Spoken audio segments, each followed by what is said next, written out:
Welcome to Basketball on Figueroa, the only podcast breaking down everything happening with the Lakers, Clippers, and Sparks. I'm your host, Edwin Garcia, and joining me today, as usual, is my co-host, Dar E. and Vaziri, a.k.a. Dime Dropper. Dime, how you doing, man? I'm great, Edwin. Great. I had a great week since our last episode. Been to Staples Center so many times. Got myself a rec championship. One of them Hey, fell short in the other one though.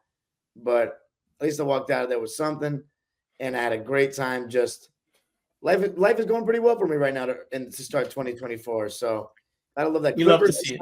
Clippers aside, but that was fun. The Staples Center trifecta that I attended. I know we're going to be talking about that. But how about yourself? Good, man. I don't think I had as good of a week as you. I've also seen, knowing so many people in the basketball circuit. I know some people like you who've won titles. I know some people in college basketball that won titles. And I'm like, man, I'm sitting here, I want a ring like Carmelo, Dime. Like, I just don't, I got no jewelry. So, but it's been great seeing, you win. I've seen other friends and peers in the industry kind of, shine at like, double A, Division I, and everything. So it's a good time of year where you're kind of reaching the pinnacle of different competitions, and you're seeing people shine. So obviously, ball, and it's great that you've won and came out with some championships, and also been in positions to even maybe lose the championship, going that far, making it that far. Not too many teams that can even say they got that done. In my own personal basketball experience, I've only been in one title game as an actual hooper. That was in high school, and we lost that game by 3 points. So I remember that one. It's like that's the closest I got to I got the number one thing. So for sure, it's always, no matter what you play, it's always hard to win a title. So congrats on that, man. For me, it's been pretty good. I haven't been to Staples/Crypto much this past weekend, but that's going to change this week. We got some big games, and I'm looking forward to attending them. I'll also be attending practice for the Lakers tomorrow. So looking forward to that. Another week as we're kind of ramping things up here. All right, so why don't we just jump right into the Clippers talk here? We have Clippers-Rockets was the first game this week. It was on a Wednesday, and we had a 122-116 victory here. I'm excited to hear kind of your thoughts and takeaways. The Rockets, I saw a lot of Rockets basketball this week, and they kind of surprised me, kind of like the Grizzlies, with that kind of grit and grind, toughing it out and trying to get some wins. What did you see from Clippers-Rockets?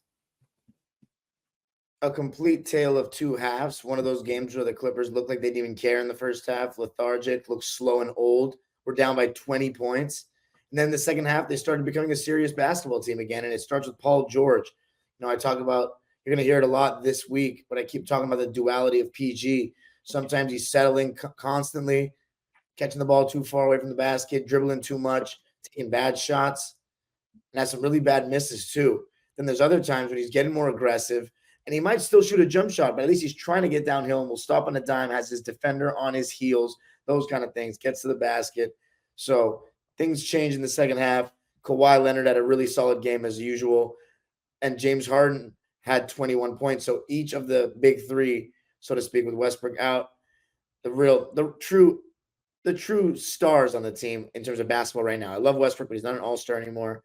Harden, 21, Paul George 21, and Kawhi 28. So three guys with 21 plus. You got to love that. And a very solid performance from Mason Plumlee. Zoo did not look 100% still coming off that illness. Apparently he had like a headache or something. But Mason Plumlee was able to step in when in the minutes that Tice was out, and had 8 points and 11 rebounds in 20 minutes. So really solid game for Mace.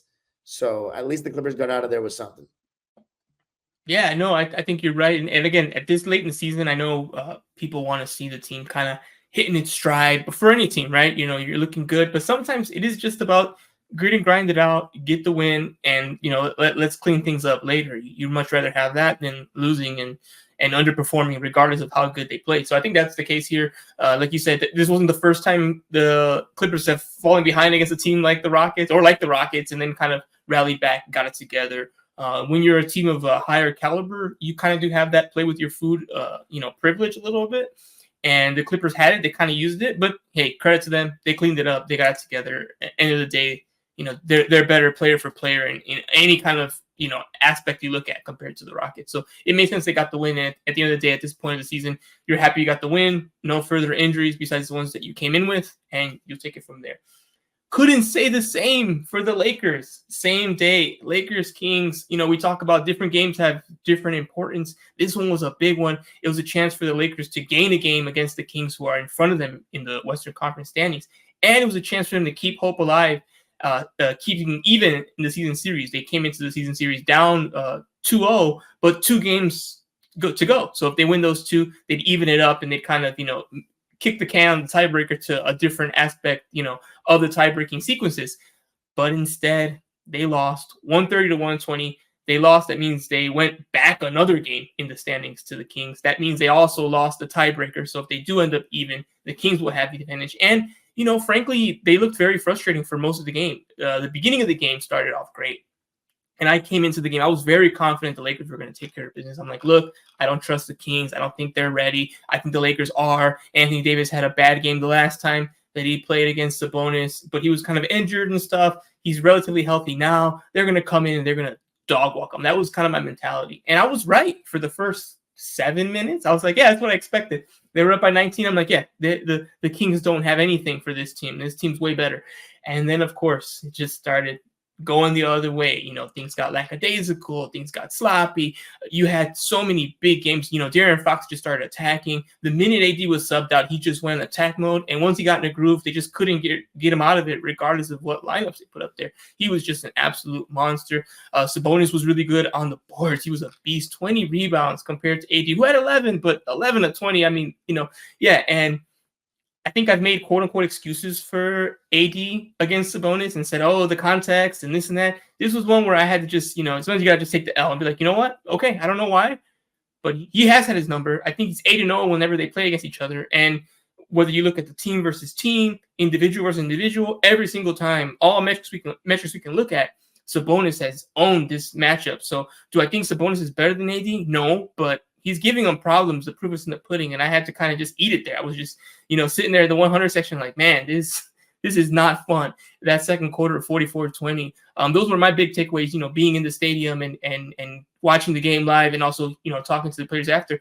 What was your opinion, Dime, when you saw kind of how this game went down and how the result ended up being? This is actually the one Laker game I missed this week, Edwin. Unfortunately, I wasn't able to see it. You said it was the same day as the Rockets one, right? Yeah, exactly. Same day, 130-120. And like I said, Sabonis kind of dominated. De'Aaron Fox had 44 points, and it was just kind of a rough loss. So what do you think? Let me ask you this then. I was very curious about that. We'll get into it a little bit more later, but which Lakers team is the actual Lakers team? The team that gets blown out and get kind of like dominated by the Kings, or the team that can beat the Celtics and the Clippers and the Timberwolves when they're on their P's and Q's? What do you expect out of this team this far in? If you could predict like the playoffs and kind of where they're at, like which version of them do you think you're going to ultimately get? You're going to get the good one, I think. Okay. Just that their road is being made tougher because of their seeding. That's what I think is going to happen. Now, the Lakers have been playing really good basketball. I actually I can't remember the last time I've seen them lose because I didn't watch this game. Oh, wow. Yeah. And then they won the rest out. Spoilers. When was the last time they lost before the Kings game? Like, before the Kings game? It was against Phoenix. I didn't watch that game either. And I didn't watch the game against Golden State. So the last time I saw you guys lose was against Denver on February 8th. Okay, so that means you have to watch every game. You cannot. I need you watching every game, because if you miss, you might be actually the key to the game. Like, all right, Dime's watching. We got it under control. So Wednesday, we'll talk about the upcoming schedule, but I'm very curious because the next game is against Sacramento too. I know we're going to talk about that, but yeah, because I missed this one, at least have a quick turnaround. And I really saw the AD Sabonis thing trending everywhere. Like, I think it was 9-0. I'm not sure if it was 9. I think it was 9-0. 8-0 or 9-0. But yeah, it's been pretty rough. Yeah. So I'm curious to see how AD responds to that, because he knows now that everyone is talking about it. Yeah, he knows for sure. All right, so let's move on. Next game we have is a little bit happier moment for me. Lakers Bucks, and this one was definitely. Another thing I didn't mention. LeBron left early from that game against the Kings. He mentioned that he felt like he re-aggravated his ankle, and he actually just completely walked straight to the back and didn't stay the rest of the game. He got treatment, and he was in danger of missing the next game, and he missed the Lakers Bucks game because of this injury. So again, that's what I've been trying to tell people. I'm like, you can kind of play backshare analyst on like, is he managing? But I'm telling you legitimately, it's bothering him more than he leads on, and he's like really just trying to tough it out, because what he really needs is like a month or two off, and he's just not going to get it. If he takes a month off, the season's over. And it's not bad enough. Again, the injured versus hurt, it's not bad enough where he's really, hopefully, knock on wood, pushing anything tragic. It's just like, okay, you're going to play with a lot of discomfort. Like, if you can tough it out, you can tough it out. And that's kind of the scenario he's been in. So it's been an issue all year. And I think that's a perfect example. He couldn't finish the game. They were getting blown out, and he missed the next game. So as you know, these games are important. He's not going to miss these games unless he's like, man, I can't. Like, I just can't. And that's what happened against Milwaukee. He missed that one, which made, that game less likely of a victory. And the Lakers pulled it out, 123-122, an incredible win. Again, we've talked about it so much. We've given D'Lo his flowers so many times, but guess what? We're going to give it to him a little bit more, because he was an absolute animal. 44 points, 9 3-pointers, 9 assists, 6 rebounds. He was everywhere. He was doing everything. The only thing he didn't do was sell hot dogs outside to help this team win. That's the only thing missing on the resume against the Bucks. He was absolutely incredible. You had him making the game winner. I know I definitely want to hear your insight, Dime, because actually, since it was a Friday game, I was not there, because those are the days that I don't go. And you were there. You saw it live. You saw him hit that shot. And then Spencer Dinwiddie, of all players, defensive stopper, Spencer Dinwiddie was guarding Dame. That's exactly the kind of scenario the Bucks want. Not the one that Lakers want, but hey, you're going to roll with it. You're up anyway. So like, whoever's got the job, got the job. And he not only did he stop him, he blocked him. He blocked the jumper straight up. He cracked Dame time. It was such an incredible win for all those reasons. The camaraderie was amazing. LeBron's, hugging everybody, sitting on the bench with his Liverpool gear on, cheering his guys on. So you're actually the one this time that has the insight. I didn't. I wasn't in the building. Tell me, what was it like being in the building, feeling that energy, and watching the Lakers close out a Milwaukee Bucks team that's in the conversation for, NBA title contention? Man, Edwin, it was my first Laker game since 2018, since Lonzo's rookie year. So even though I didn't get to see LeBron, it was fun. It's still, as crazy as this sounds, it still feels special when I go to a Laker game, because it doesn't happen to me much. I haven't been to even 20 in my life.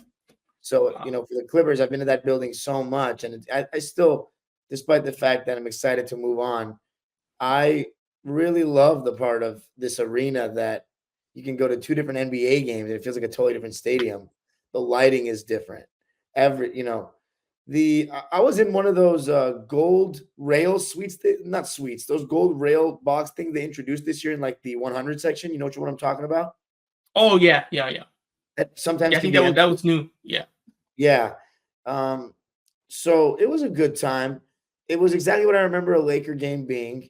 In terms of the ambiance, I felt like it was louder up top. I think I was in too good of a seat. You know what I mean? It was not the loudest, but I can feel it was louder than a Clipper game in the sense that they're more legit fans. You know what I mean? Less neutrals, more Laker fans than Clipper fans. You know what I mean? But the one thing I will say that the Clippers do super well is in between timeouts. They do a great job of getting the crowd super active, and it's a very kid-friendly experience. So I will say those are the things I was reminded of. As far as the game, really great to see all those guys play. More of an offensive game for both teams. It wasn't like didn't feel like there was too much resistance defensively, and Damian Lillard was getting really picked on defensively in that pick and roll, and D'Lo was torching them.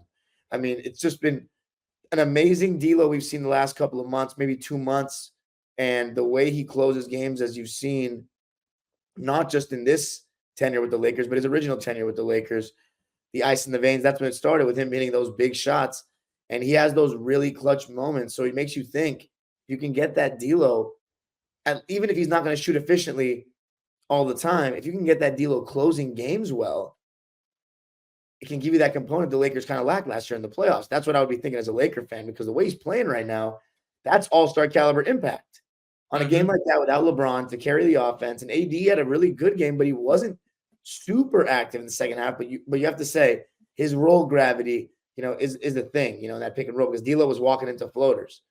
Even on that play where he got an and one late when you guys were down 4, that was huge. And Spencer Dinwiddie blocking the shot. I mean, that was just an incredible play. Maybe the best defensive play I've ever seen him make. But very solid win. And I think this was a special. This was a special experience for me because I got to meet, some people that I really admired. AC Green briefly, Lawrence Tanner, Stu Lance. I always wanted to meet Stu, man. And that was a special moment for me, growing up in LA and admiring the amazing broadcasters that we've been blessed with having here in the city. Yeah, we've had some really great ones. You're right. Chick Hearn and Stu, and I even love Billy Mack and all of them. And we got some people. Yeah, Billy Mack's a great guy. I have a newfound respect for Billy Mack. He's so nice. He's so into the Lakers. People don't realize how much of a fan he really is. Dude, the guy I was with, was one of my 6th grade players' dads, one of my friends that you can say now, was nice enough to take me to the game. He asked him about, the weeks that Stu was off, remember? And there was Allie Clifton broadcasting and James broadcasting. And I was like telling Billy Mack, I was like, they were loving James Worthy on Twitter. And he was like, how could you not? It's James Worthy. I mean, he's a freaking legend, man. Like, he just started going on. You could see the passion in his voice. Like, that was just so cool. You know what I mean? So, shout out Billy Mack. Yeah, the Lakers do a great job of, it's not just bringing, cause it's easy to say, hey, let's bring back the faces that people know, whatever. Of course they do that, right? Ori does work with them, Arteta's work, but they find the right people who also want to do the work. Cause, it can just be like, oh, I just take the gigs. Like, you have to do the work. And, James Worthy, when he subbed in, he did an incredible job. And not only did James Worthy, I'll give you a little tidbit behind the scenes. Not only did James Worthy do an incredible job, because I was there at that game. So I couldn't really listen to him because, I'm watching the game. I'm not watching it on TV. But I saw, like you said, on Twitter and little clips on Twitter, I could hear, what he was saying and they were sharing it, right? Stuff like that. So at halftime, I go to like the media section. And, I go to like get an extra coffee and like a hot dog before we have to head out there. And I saw James Worthy and he was getting like, I don't know, like a water or a coffee. He was getting something too, right?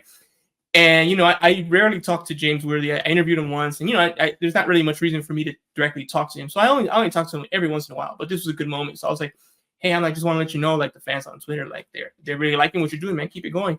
And I forgot what he said exactly. So I'm going to paraphrase, but he just like kind of shook his head. Like, I'm just trying to keep up, man. I'm just trying to keep up. Like you could tell he was also kind of like nervous. Like I'm taking over the big role today and I'm just trying to do a good job. Like, thank you. I'm just trying to do my best here. Let me get my water and then I'm heading back out there because I got 10 minutes before we hit again. So I was like, okay, that's cool. And I tweeted out at the time, I tweeted whatever he said, but that was like 2-3 weeks ago. But it was really cool. And just to, you can feel the sincerity that he was like, borderline nervous, an NBA Hall of Fame player, because he's like, it's a big deal. And they do a great job with that. And I'm glad you were able to experience that and see that. And then, like you said, a Lakers game can feel very different. It definitely feels different than a Clippers game, but it can also feel different even during the game. It can start off, depending on what the game's like, it can start off kind of quiet and you're like, hey, what's going on? It's not really like that exciting or whatever. Like you said, the top's kind of loud, but the 200, 100s are a little more, reserved. But when things get going like they were against the Bucks, then the fans realize, oh, we're in a moment. Like then they really get up there, and then they get to a high where you're like, oh yeah, this is one of the best stadiums around. It's always been funny how Laker fans can kind of turn it on. Like how they'll be like, it'll be so just it looks like a show, and then it becomes like rowdy towards the end when everybody gets into it. I remember my uncle always saying that, just wait till the fourth quarter. He used to always say that. My uncle's a Laker fan. What was I gonna say? I will say this about Staples Center though. Even when it's really loud, like towards the end of that game, the sound just travels. Like it's not a great stadium for ball noise. Do you know what I mean? The sound travels so much. Have you been to TD MSG? Have you been to TD MSG? No, I haven't been to the Garden. That's one I definitely want to go to. They're smaller, so the sound doesn't travel as much. Because I know Staples Center is originally built for hockey. I know Clipper fans use that as a diss. I don't diss Staples Center. I love the stadium, but I just think the sound sometimes how hard it is to produce great sound doesn't do the stadium justice.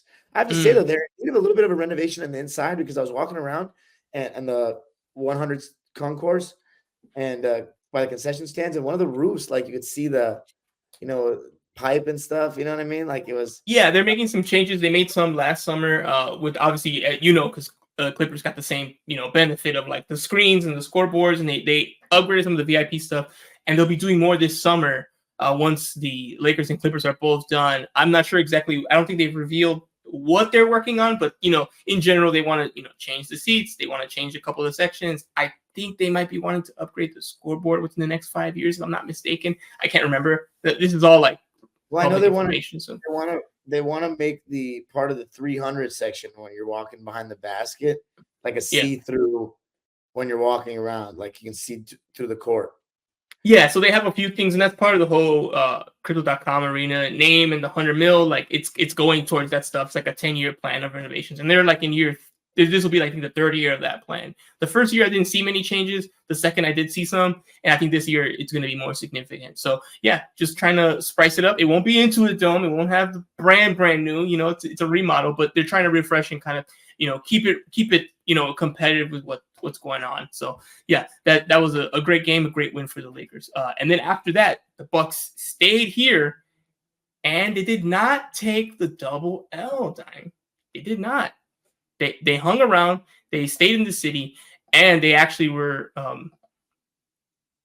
Sorry, that's not yet. We still have the Clippers Bulls, so we'll keep Clippers Bucks for a second. So before they stayed in town, but they didn't. They hung out for a day there, as we had Clippers playing the Bulls here. A 112-102. It was so funny. I've noticed the Bulls have been going through like the West Coast trip. Like I've seen them kind of playing everybody. They played the Clippers. They played Phoenix. I believe they're playing Sacramento tomorrow. So they've kind of just been around, and they've actually kind of held their own. Not in this game, though. The Clippers were able to win 112-102. Before we kind of get into why the Clippers won, tell me what you think about this modern Bulls team, because, we do our standings watch, and they're hanging in there. They're a playing team. They have some players that I think are kind of outperforming, and maybe some that are under. What were your thoughts overall on the Bulls right now?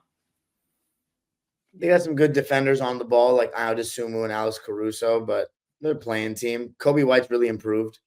I'll say that, but they're not very good. This game was exactly like the Rockets game. Lazy in the first half, turned on second half, got the job done. Getting nervous that we aren't going to be able to get away with that against good teams.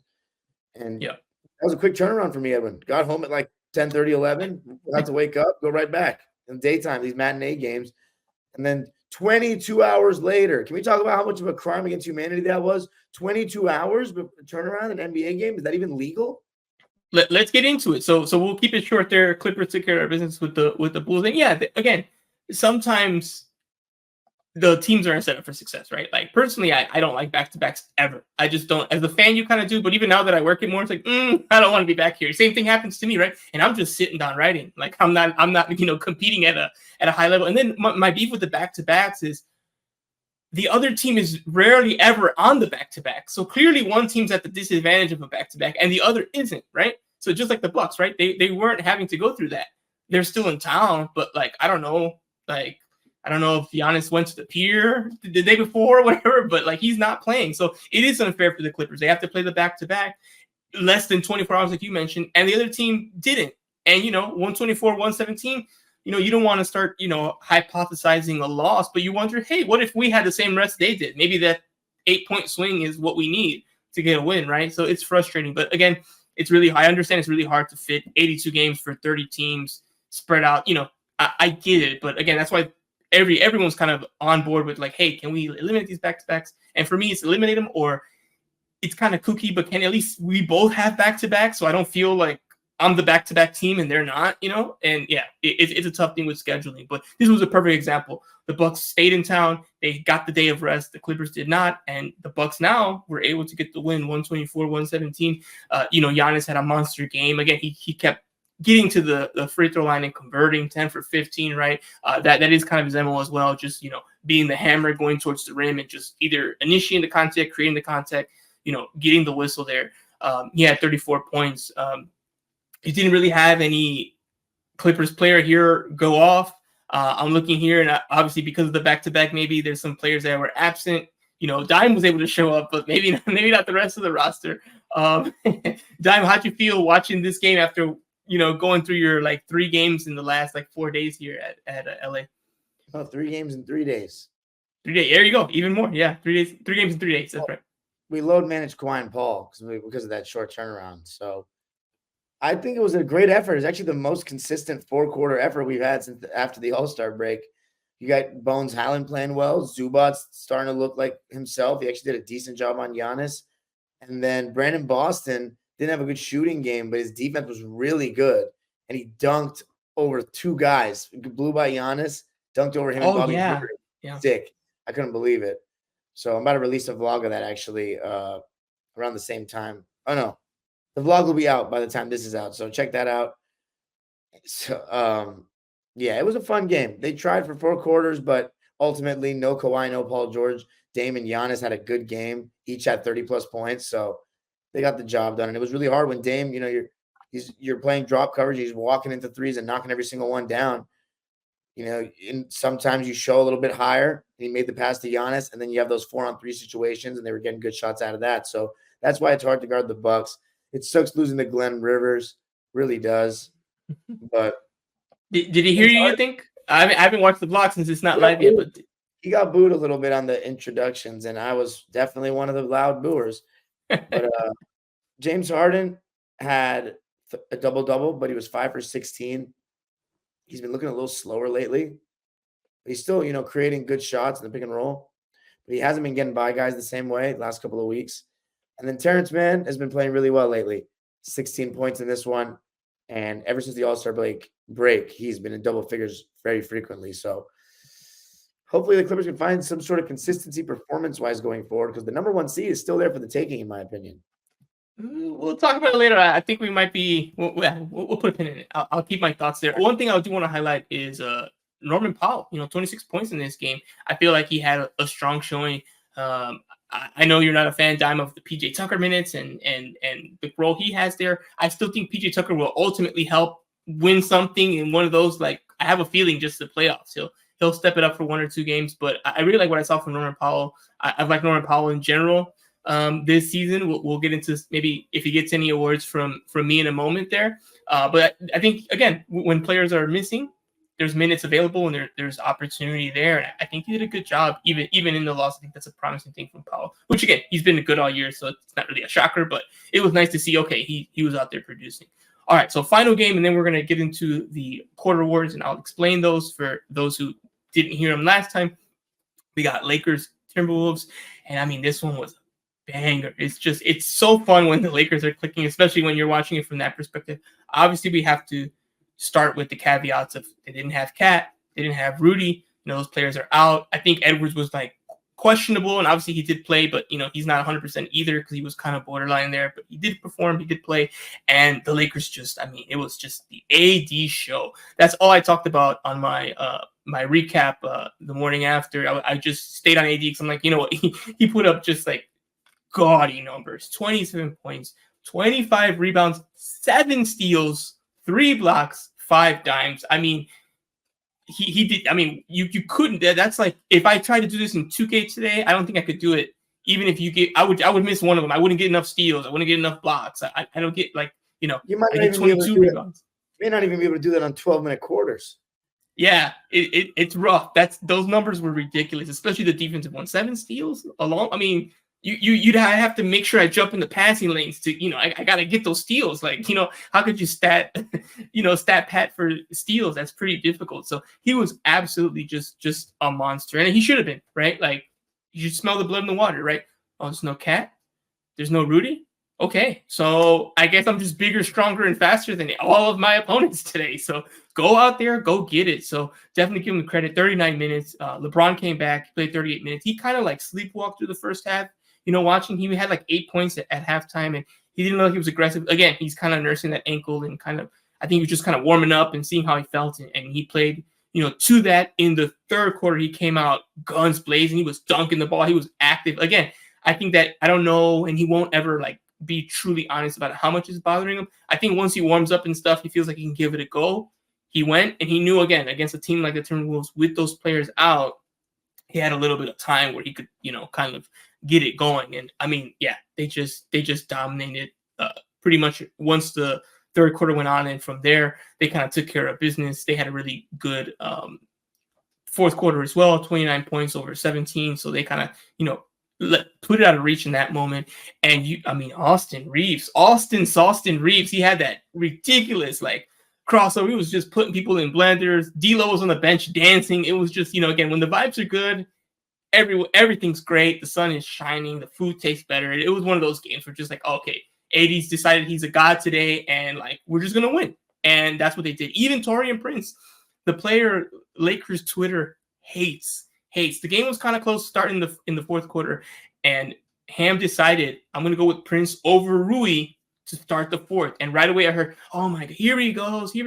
And man, I don't know if Ham has a burner, but if he does, he must have been going off, because right away, what does TP do? He forces 2 turnovers. I think he gets a block. He hits 2 or 3 big buckets, a really nice running layup in transition midway through the quarter. He was great in the fourth. He was great all game, plus 11, 6 points, 3 for 6 from the field, 3 rebounds. So he had a great moment. He helped kind of secure the win with his minutes as well in the fourth. And the Lakers got it done. And we'll get into standings later, but they're 6 games above 500. They're kind of comfortable in the 9th seed to keep it up. And they're only about, I think, 2 games back of the 6th seed. So I still think it's going to be tough to reach that, because even though you're only 2 games back, there's 16 left, and you don't own all those tiebreakers, but it's not ridiculous. I think they could even jump that high. So Dime, tell me what you think about this result and where the Lakers are kind of after this game. Contributions from everywhere, 13 plus points from all starters. AD was an absolute beast. You definitely felt the loss of Cat and Gobert, because that's the one thing besides that's what anchors their great defense, is the size that they have. Gobert protecting the rim. Naz Reid, good player. He's if he's at the 5, he's 6'9". It's open season. And LeBron, he really took over that third quarter, getting to the basket relentlessly. Then AD was AD to the largest degree, dominating. So very good win. You expect the Lakers to get a win without Townsend, Gobert, though, and they did. Yeah, exactly. Yeah, these are games you have to win, especially on paper. Before, when the week started, we were like, oh, Timberwolves. And then, unfortunately, Cat went down and Rudy's out. You're like, oh, well, now a hard game's not so hard. So go get that W. So Lakers took care of business. Almost got the clean sweep if they didn't have that game against the Kings. But yeah. I also want to say there was part of the reason this game kind of was so offensively charged for the Lakers and what went so well was they were kind of blitzing with Naz Reid in the pick and roll, and it caused a lot of possessions where the Lakers threw the ball and got in those 4-on-3 situations that were just swinging the ball, and had some great possessions of ball movement. Had a lot of – I remember at one point of the game they had a lot of assists. As a team, they had 29. So good stuff from the Lakers moving the ball and taking advantage of those kinds of opportunities. Yeah, I know. It's funny because I think some people think I'm a Ham defender. I'm not a defender. It's just that I understand what he's talking about when he talks about stuff. He can still be wrong, but he knows what he's talking about. And one thing he mentioned about the team struggling offensively at the beginning – I'm paraphrasing, so he didn't say exactly like this, but basically what he was saying is that in the beginning of the season, players didn't want to pass the ball because they felt like it wasn't going to come back to them. And he was trying to tell them in the 5 out with it all spread, he's like, it's okay. You can pass a good shot for a great shot. It'll probably come back to you, and it's going to help the offense flow more. Instead, if it kind of felt like once a player got the ball, they were like, okay, I'm on the wing. I'm either going to chuck it up or dribble, let me drive. And he's like, that's not going to get the offense flowing. And everyone was trying to get their own shot whenever they got the ball. And now you're seeing them, like you said, the ball movement's better, the assists are better. And guess what happens? The ball starts moving. Players start over-helping. You start swinging it. Next thing you know, everyone's getting shots. It's happening in the flow of the offense. We can make plays for certain players when they're getting hot. That's fine. But let's just keep it going, and let's just run the offense. And it works better that way.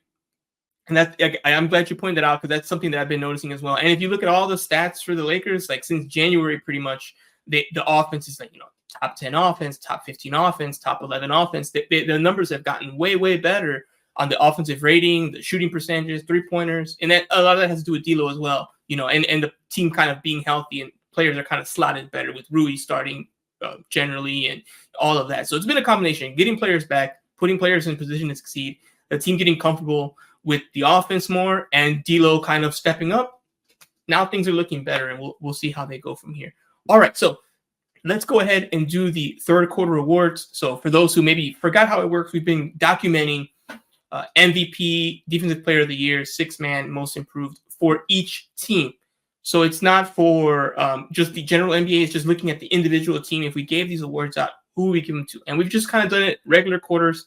Every time we hit the 25 mark, we've done it again. So we did it at the half. We're a little late. We're like 2-3 games late, but not too bad. We're still pretty much at the end of the third quarter entering the fourth. So we're going to do it for both teams, Lakers, Clippers, and then kind of talk about what differences we're going to have. I didn't let Dime know who I picked. He didn't let me know who he picked. So we're just going to naturally react. So why don't we start with MVP? We'll start with the big one. Let's start with the Clippers. So for me, my MVP from the Clippers is Kawhi. I still feel like he's been that guy. He's been consistent.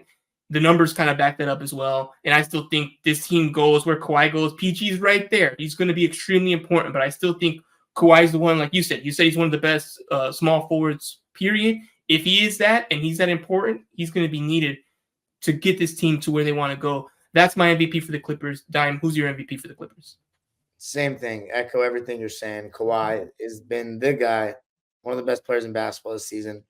Probably not in the top 5 in terms of seasons individually, but top 10 I would put him. Yeah, no, I think that's fair. All right, cool. So let's do MVP for the Lakers. I've battled on this one. Beginning of the year, I picked LeBron. Then I switched to AD. I was 50-50. I'm still not sure. I wrote an answer down, so I'm going to go with it. But I'm going to go with Anthony Davis because even though LeBron is super important, I think when AD gets to that other level, kind of like Kawhi, he's going to be the difference maker. If AD plays, he doesn't have to get 27, 25, right? But if he can guarantee you that 27 and give you 13, 15, again, that might change things. I don't think LeBron can play much better than he has. He'll get up there every now and then. He'll give you that 40 piece here and there. But he's kind of always operating 25, 5 and 5, 25, 7 and 6, right? He's always there. So I think AD is the one who he's a little younger, a lot younger. And he plays a really great position that there's not every team has a great big, and he's got to go up against some pretty stellar bigs in the playoffs, most likely. The team's going to go where he goes a little bit more. We've seen LeBron cook and the Lakers keep losing to the Nuggets. So that's why I think AD is kind of more valuable and important, and that's why I have him for MVP. Who's your MVP for the Lakers? Also going with Anthony Davis, just his defensive impact, that you can guarantee every single night is different from LeBron's. LeBron's, sometimes you'll get non-existent LeBron defensively, and there's other nights where you'll get really engaged LeBron defensively, but you'll still get that 25, 5 and 5 regardless. There are nights where that 25 or 25, 8 and 5, whatever it may be, feels much bigger some other nights. And I think Anthony Davis has just been, as he should be. LeBron's in year 21. The fact that we even debate this is just a testament to how great LeBron's been. But Anthony Davis, it's been him this season. He's been the guy. And I think you can make an argument he's been one of the 10 best players in the NBA this season, but I'd have to write those down. Yeah, no, right, exactly. It feels that way. And yeah, we have to see if he gets 10, 12, 15, but he's up there, right? And yeah, you already kind of mentioned it. I'm pretty sure this one's going to be pretty easy. Let's just do it. Even the player of the year for the Lakers, it's got to be Anthony Davis. No doubt about it. He's getting the rebounds. He's getting the blocks. He's getting the steals. He's doing it every night. I mean, what else can we say? It's very clear. I know people are still picking Rudy, and we'll see what happens at the end. I really hope he wins it this year. I feel like he's earned it. But again, Rudy's a good regular season defensive player. But who's your DPOTY for the Lakers? Next. Yeah, exactly. All right, cool. So let's go ahead and jump into – actually, we didn't do it for the Clippers, so let's go ahead. So for the Clippers, I kind of struggled with this one because before I kind of mentioned PG because I felt like his highs were higher than Kawhi's.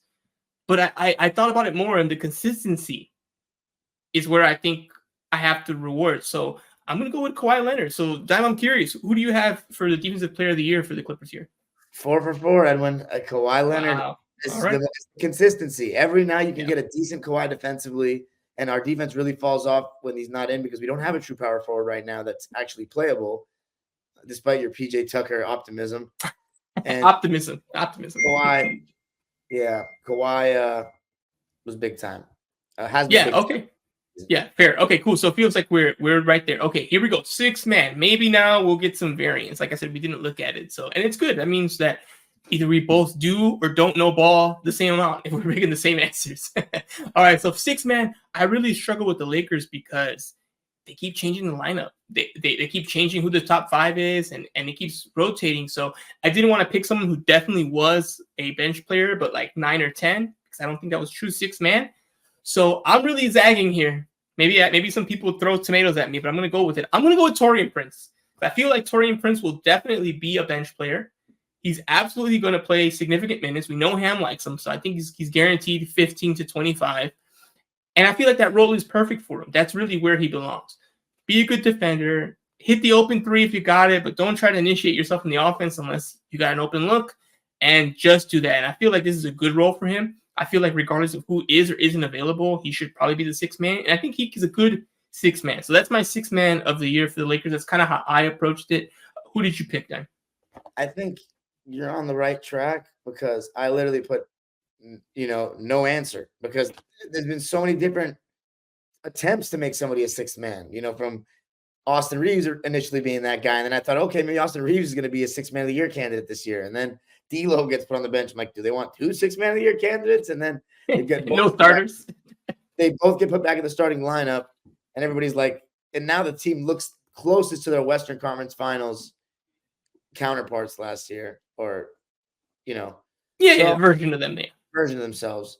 So there you go. I mean, now I don't know. So I'm gonna go with your Taurean Prince theory. Why not? Because I think you can put putting NA. I think is fair because there was the Carmelo year, which is what I'm going to call the first year with Russ. I did the same exercise but by myself on my YouTube channel, and a couple of times I'm like, you know what? With AD out and LeBron were out as well, I'm like, I'm putting nobody for defensive player of the year. I'm like, how can I give it to any of you guys? This is like the worst defense I've ever seen. I'm like, I'm not giving it to Melo or Russ. I'm like, we just don't have one. I think one time it was a YouTube video, so I had video. I just put the chair empty, and I'm like, nobody got it. So if you want to do that for six man, because the roster has been so topsy-turvy, I'm pretty sure by the end of the season we'll have the same starting five for like the entire playoff run or whatever. So you'll probably feel comfortable saying, okay, the six man this year was X because that's how it ended up. So totally cool.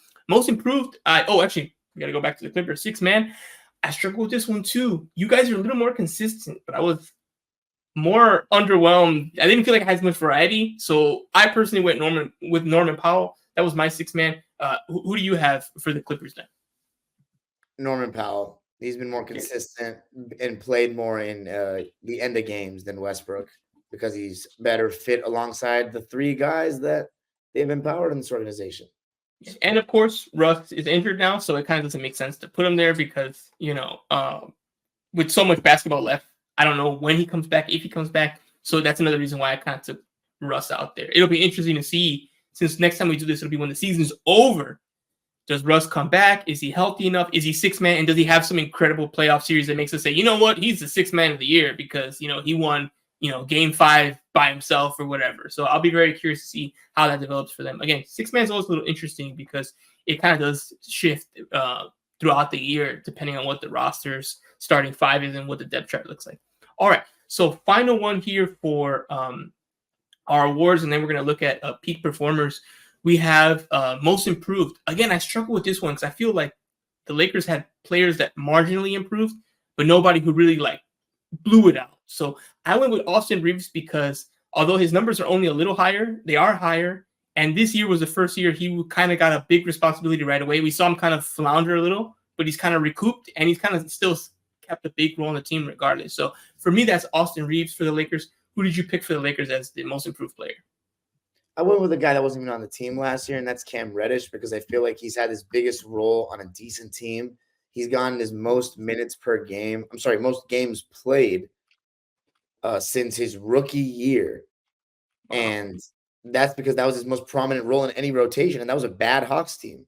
So he's been actually involved, gotten minutes this year for the Lakers, and he's had his ups and downs, but I think he's been one of their better point of attack defenders this year and had some big games against good teams. So I'm going to go with Cam Reddish just because I feel like he's improved more than anybody from a season to season.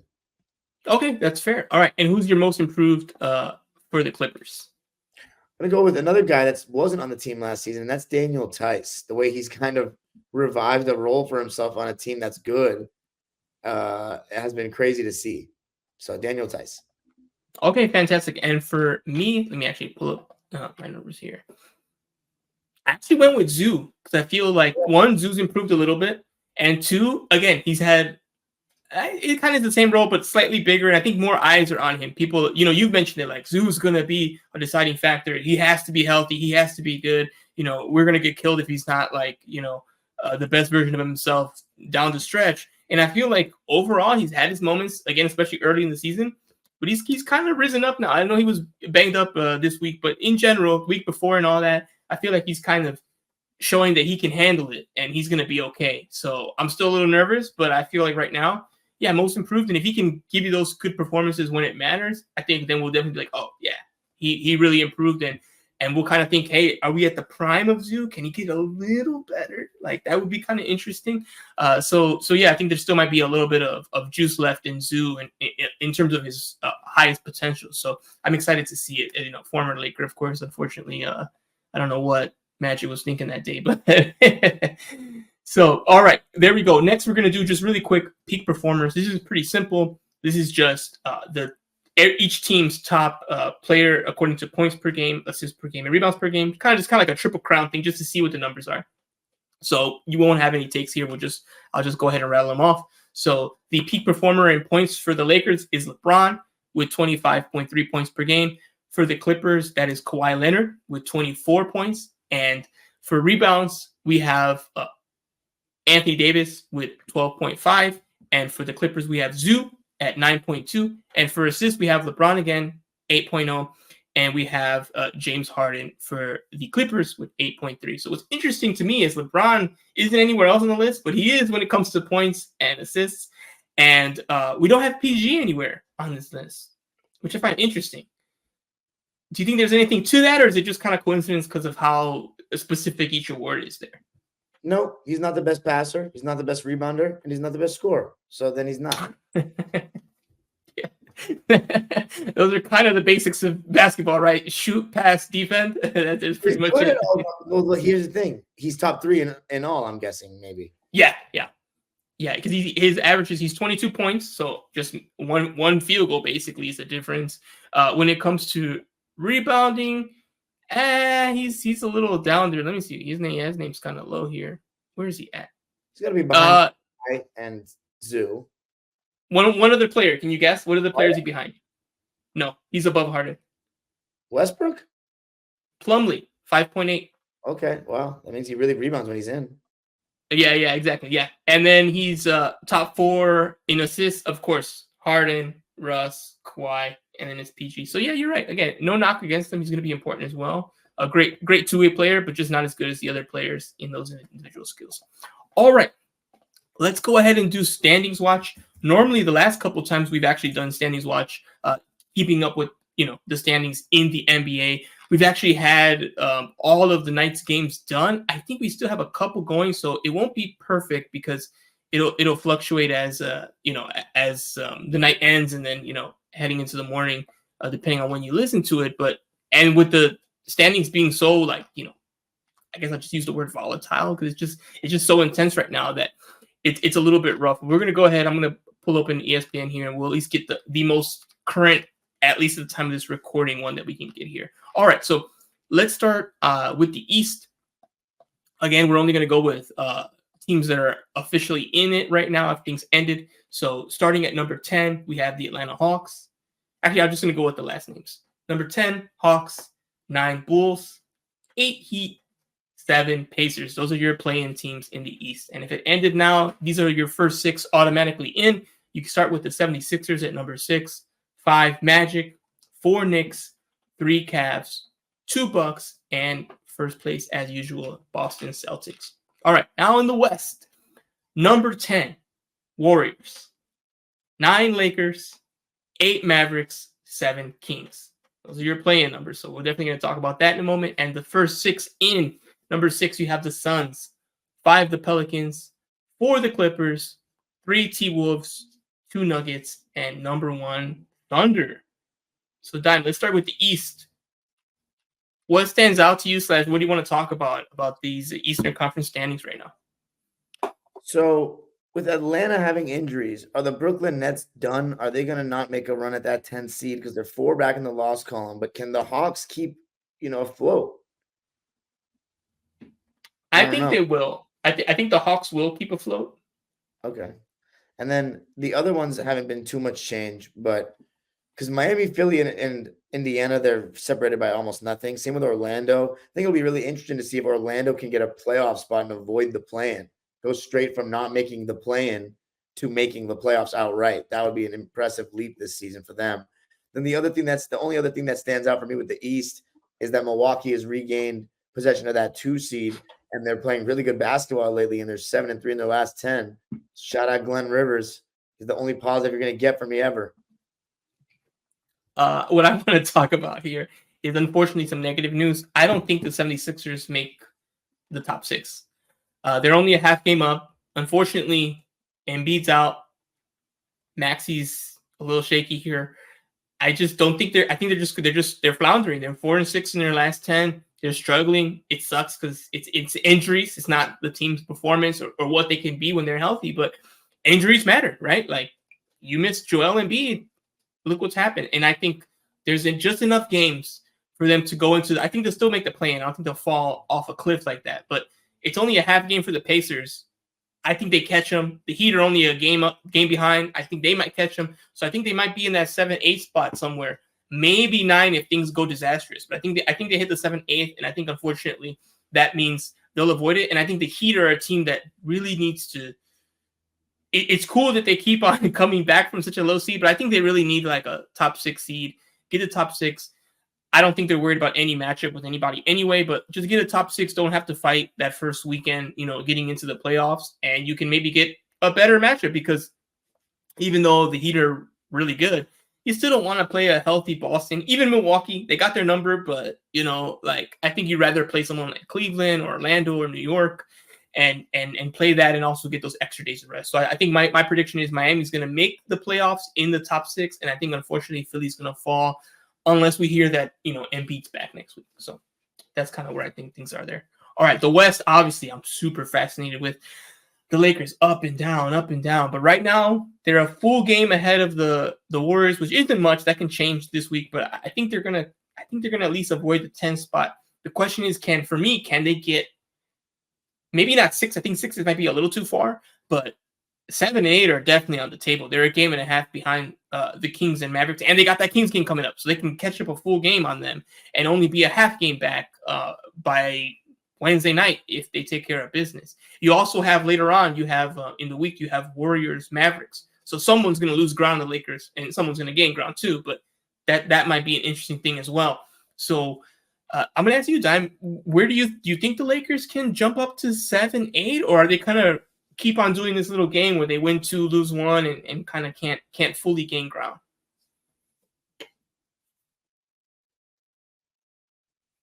You're muted. No, I think the Lakers and the Warriors, with the way they've been playing lately, have actually put themselves in position to potentially be able to get a 7 or 8 seed. Only 2 back in the loss column to the Mavericks in the 8 seed, and 3 back to the 6-seeded Suns. So things are going to get juicy here towards the end of the season. And then in terms of everything else, no change really. The Pelicans, though, 2 less losses than the Suns, and the Clippers, they got to be careful before that 1 seed is completely out of question, because it's 3 back in the loss column. And once it gets to 4, that's when you start getting kind of ruled out to me. And that's why I'm still, even though with the quick turnaround, I wasn't a fan of the load management. Try to get every game you can. I want to see if we can get the 1 seed. And I mean, not having home court against Denver is very problematic. If you're actually serious about winning a championship, to act like you can just go and get it done, because they think they could get injured against Milwaukee. They haven't gotten injured on a second night of a back-to-back situation. They've gotten injured on regular basketball things. So I get the thought process, but I think we got to go for every game we can. And the top 3 seed thing is still very much a thing for me. The thing is, Minnesota being so injured, that's where you have a real opening for the Clippers to potentially get that 3 seed and Minnesota drop. Okay, so here's a couple things. I don't think the number 1 is on the table right now, just because it's a little too far. You're right. You can't do it, right? You need 3.5. The Lakers need 2.5. So it's possible, but the math's starting to get to the point. Okay, you need 2.5, but right now I think we have 16 games. But next week we're going to be down to 13, 12 games. It's going to start to become like, okay, to make that up, those teams also need to lose, and now the math gets a little bit harder. So to me, Clippers have 19 games left. Yeah.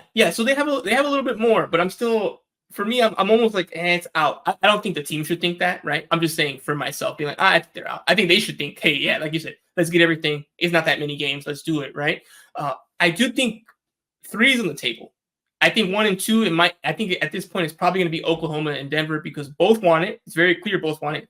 The Thunder definitely want it. They're a young team. They're hungry, and the Nuggets, now that they're that close, and they see the Timberwolves are injured, so they're kind of struggling. The Clippers have a little bit of breathing room. Denver just needs to think, hey, if we take care of our job, it don't really matter what they do because we're 3.5 up. Just don't lose that lead. That's all they got to think about, right? Just keep the tempo, win 7 of 10 the rest of the way.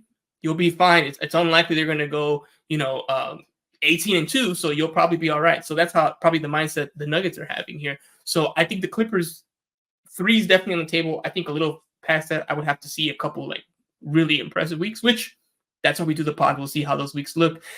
I'm curious though, just looking at the basketball, would you prefer if it ended now, it would be Clippers Pelicans, so that'd be the 4-5, you'd have home court, or would you prefer a 3-6 where you're the Clippers but the Suns are the 6?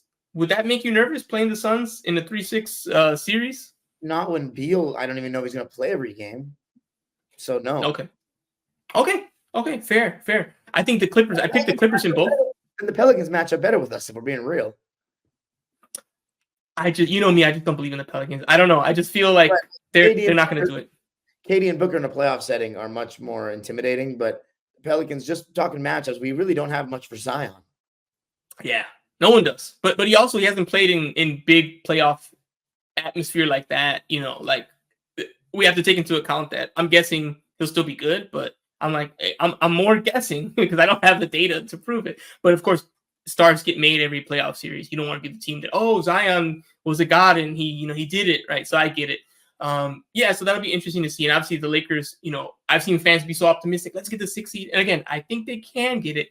It's just tough. There's still a lot of games to make up. Teams are still winning. And also, they don't have the tiebreaker on quite a few teams. I think the only team they have it on is Phoenix. They've lost it against the Kings. I think they lost it against the Mavericks. The Warriors TBD. So they'll have to straight up be better than these teams record-wise. And when it's already this close and you're behind, you really need another game. You need the one to go past them to make it. So that's the other aspect. But we'll get into more of that as we get closer to the end here. All right, so let's look at the games coming up. We have a lot of games. It's like a jam-packed week here. Starting with tomorrow, which is Tuesday, we got Clippers, T-Wolves, TNT, primetime game. I'm sure they're kind of thinking, we wanted everyone healthy. I don't know what's going to be happening with Minnesota there. Probably not getting back everybody. I personally have the Clippers taking care of business here, which is a big game, right? Because we just talked about it. They're right next to each other. Dime, who do you have winning in Clippers T-Wolves tomorrow? Clippers, because there's no Rudy Gobert. Or actually, is there going to be Rudy Gobert? No Karl-Anthony Towns.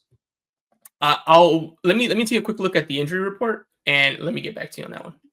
Regardless, I'm going Clippers.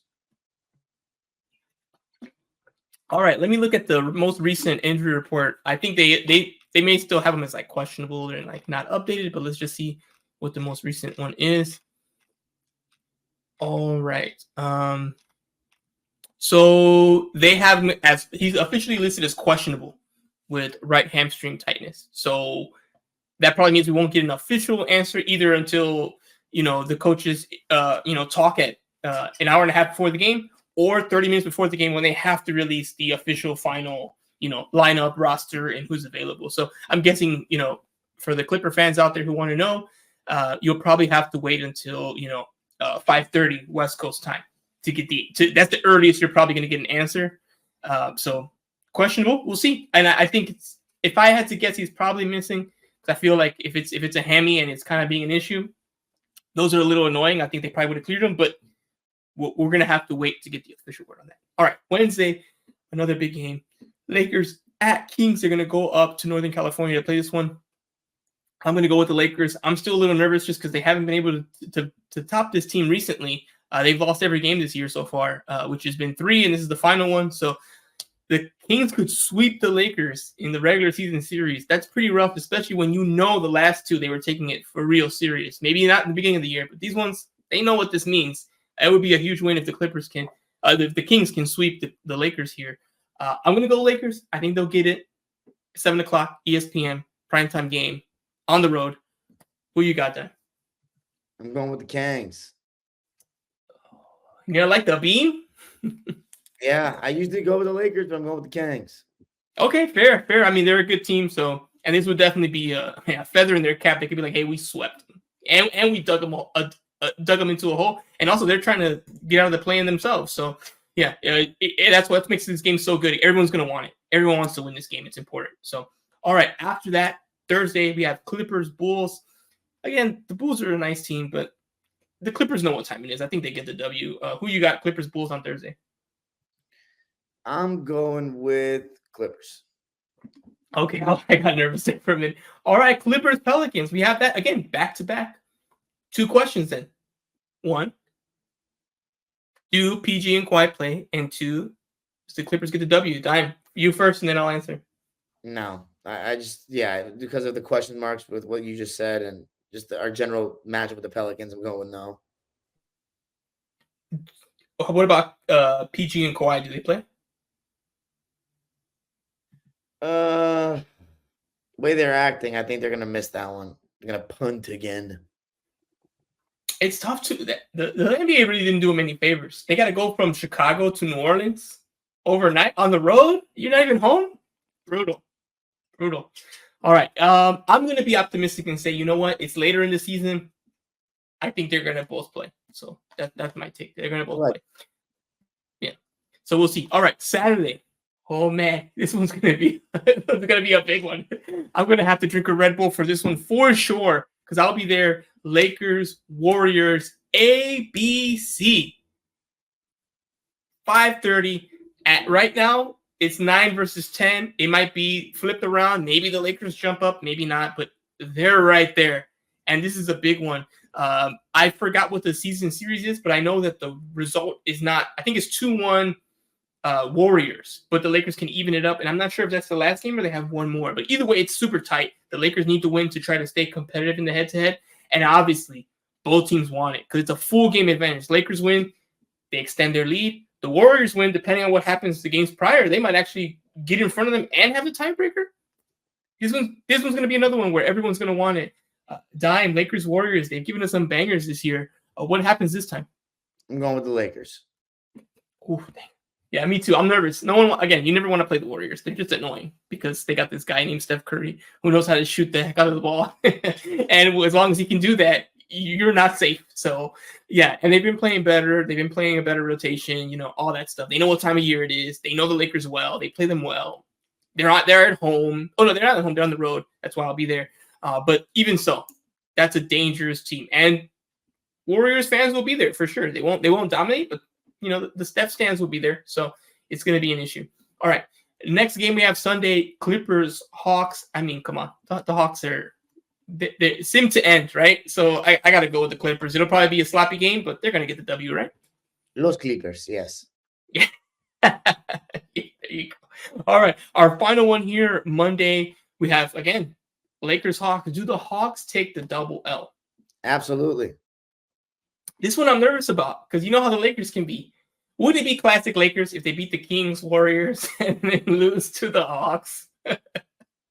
That's unserious.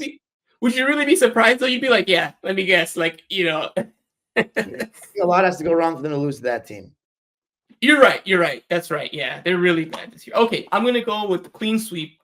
Lakers take care of business, but like I said, they make me nervous because they play with their food a lot. But all right, we'll see. We'll figure out when we're going to record the next pod. Maybe we'll do Monday, but that means I'm going to be here till like 2 a.m. But I might just tough it out for y'all, or we'll do it on Tuesday. We'll figure that out. But either way, that's the end here. We're just about getting to the best part of the season, so I can't wait. Great time of basketball right now. March Madness in full effect. NBA season's heating up, and with the play-in and everything, teams are really, really fighting for it. So I can't wait. So looking forward to these games. I really hope they break both ways for both teams. So we'll see what happens. All right. That's the end of episode 21 of Basketball on Figueroa. I'm Edwin Garcia. That was Dar E.N. Piziri, a.k.a. Dime Dropper. And we out.